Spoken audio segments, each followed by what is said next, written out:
මෘදුකාංග ස්ථාපන ක්‍රමවේදවල අනාගතය MSIXද සාම්ප්‍රදායික MSI සහ EXE පැකේජ් වගේ නෙමෙයි MSIX කියන්නේ ඇප්ලිකේෂන් එකක් මෙහෙයුම් පද්ධතියෙන් වෙන් කර එම ඇප්ලිකේෂන් එකටම වෙන් වූ කන්ටේනර නම් සංකල්පය තුල ධාවනය කරන නවීන ඇසුරුම් කරන ක්‍රමයක්. මෙහි ඇති ප්‍රධාන වාසිය තමයි ඇප් එකක් ඉවත් කළ විට ඒ කියන්නේ අන්ඉන්ස්ටෝල් කළ විට ඔබේ Windows මෙහෙයුම් පද්ධතියේ කිසිදු අමතර ගුණයක් හෝ රෙජිස්ට්‍රි සටහනක් ඉතිරි නොවීම. මේ නිසා එය ඔබේ පරිගණකයේ පිරිසිදුව තබා ගැනීමට උපකාරී වෙනවා.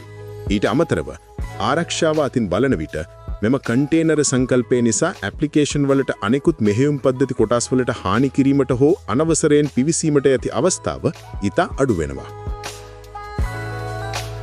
ඒ විතරක් නෙමෙයි. විශාල ආයතනික ජාලවලදී MSIX අප්ඩේට් කරන්න ඕන වෙන්නේ ඇප්ලිකේෂන් වල වෙනස් වූ කුඩා කොටස් පමණක් නිසා පරිගණක ජාලවල බෑන්ඩ්විඩ්ත් ඉතිරි කරනවා වගේම එකම සම්පූර්ණ ගුණව කිහිපවරක් ඩවුන්ලෝඩ් වීමත් වෙලකෙනවා.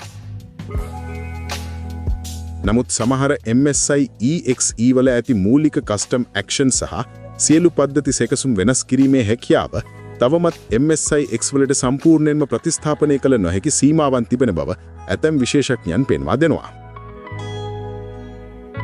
කෙසේ වෙතත් සරල ස්ථාපනීය ස්වයංක්‍රීය අප්ඩේට් සහ පිරිසිදු ඉවත් කිරීම වැනි කරුණු නිසා මේ Windows පරිශීලකයන්ගේ නව සම්මතය බවට පත් වෙමින් තියෙනවා.